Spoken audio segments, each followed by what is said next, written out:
What's going on, guys? Today we got a Z1 crash bar. So we got a Z1 crash bar, and then we got a transmission cooler getting installed. So I'm sure you guys saw the last video, the progress that we made. Getting pretty far on this build here.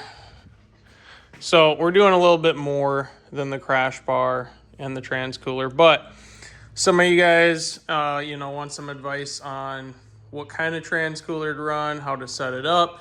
The other thing, you might be looking at purchasing the Z1 crash bar for the front of the intercooler on your ride, or maybe you got the intake kit on it and you're not boosted and you just want to see how the crash bar looks, how it bolts up. Super complicated because we got 8 bolts. Oh, that was a lame joke. But needless to say, I already got, if you look here, so I already have the cooler lines plumbed through the core support. So if you see that, and this kind of stuff you see here, well, there's a little bit of plastic still, but that is a very heavy duty tape that is reacts to heat. So basically I cooked them on the hose, jammed them through. They're not gonna chafe because they're nice and tight.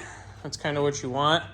Now, obviously, if you're not boosted, you're gonna have all the room in the world to run the lines however you want to run, but we gotta avoid charge pipes on this model. So first thing we're gonna do is I gotta pull the front mount back off. This was just a test fit, just to make sure everything's sitting the way it should be. So we're gonna go ahead, pull these off, pull the front mount off, and we're gonna install that transmission cooler. All right, so first things first, let's check out this crash bar. This box weighs absolutely nothing, by the way. Okay, looking pretty good. Unpopular opinion, they need to stop packaging this stuff so well. It's a pain to get off. So, nothing to it really. Nice powder coated black. It's gonna sit. Let's see. Yeah, it slides right on. Gonna sit right over the intercooler. Feels heavy duty. I honestly don't think that's gonna offer much crash protection, but that's a whole nother topic. Now we got the cream of the crop. Yeah, Amazon. So, we got an Amazon transmission cooler. You guys out there that think you need to spend tons of money on a transmission cooler, I'm here to tell you, you don't. This is gonna sit right up in front. So, let's go ahead and get this unpackaged. I'll show you a simple setup. So, first things first, take out the stuff you're actually gonna use. So, a little bit of foam backing. Got some hose clamps. You guys like that accent, don't you? Hose, Minnesota. Then you take these. So you take these right here and you walk them over and you throw them in the garbage because they're worthless. And no, that's that's not blood. That is red RTV. So obviously I had to put the car a little more together. So now that I got the front cowl on, we're going to go ahead and set this trans cooler up. So here's the transmission cooler. I don't know if this ever happens to you guys, but does it ever look bigger on the picture? Because this certainly did. No, they did give me dimensions, but it's not a huge cooler, but it's all right. This is still going to work a million times better than the factory cooler that's inside the radiator. And here's the good news, if it doesn't, I'll just put a bigger cooler on it. This right here was, what, $35? I'm not complaining. So you spend that on 1 tank of gas. So that is gonna sit right in this area here. Now, my advice is you don't want this, I know everyone likes to do it. You don't want it like sitting right at the bottom. Put it in the stream of air. So put it somewhere where it's going to get the most amount of airflow. I'm going to set that intercooler back on the front so I can see where the intercooler is actually blocking some air. Because if you look at the intercooler, this whole top area right here, that blocks air, believe it or not.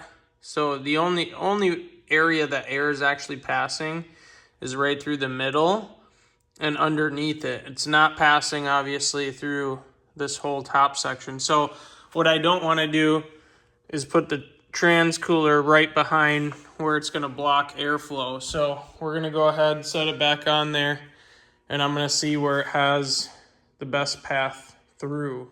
So the best path through is going to be right where it lines up with this. So it's going to be towards the lower section, but not sitting on the bottom. So about, call it, I don't know, 3-4 inches up off the bottom. And what I don't want to do also is block this area, because for one, you can see through there with the grill.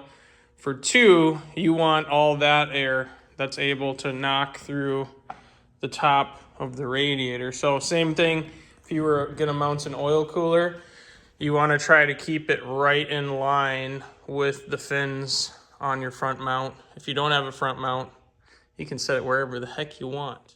And just like that, bada bing, bada boom. So here's what we got. Super simple. This already has holes in it. They almost make it too easy. I don't know if they did that for airflow or what, but so we had to drill this one out down here, but we got the cooler mounted about 3-4 inches off the bottom. Looks good. So I basically took those lines, plumbed it right into the cooler, made a little L bracket on the side. It's just going through the core support there. Super cheap, easy way to put a transmission cooler on it. And as far as the lines, this is what you want to watch out for. It's the chafing. So what we're going to need to do is either put an isolator on there, something that's a barrier between the metal and the hose, or find something to kind of bring these hoses together like that. So I'm going to work on that, but yeah, pretty simple deal there. And look at that, she's all put together. Well, not all put together, but crash bars on. Very nice fit. Tons of clearance. So this right here is a pretty thick intercooler. It's the Rotrex or Top Gun's Ace kit. Same intercooler the CR38 Rotrex uses. Very thick intercooler, and we still have quite a bit of space there. So if you wanted to run a massive intercooler, I'm sure you could get away with that. Because again, this is pretty far back spaced as well. But yeah, nice fit and finish. Looks pretty good. Now we're gonna go ahead and install the Z1 sway bar links, adjustable front sway bar links. I know I didn't say we were gonna do that, but I got them here, so I gotta go ahead and put them in. Finding sway bar links that fit with the GK Tech lower arms is a challenge, so hopefully this works. We'll find out.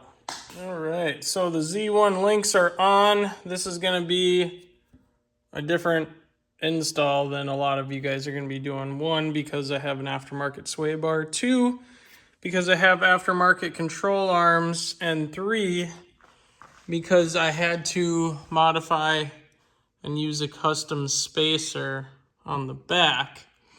But here's what I will tell you for those of you that are interested in these sway bar links. They are insanely adjustable. Way more so than the website states.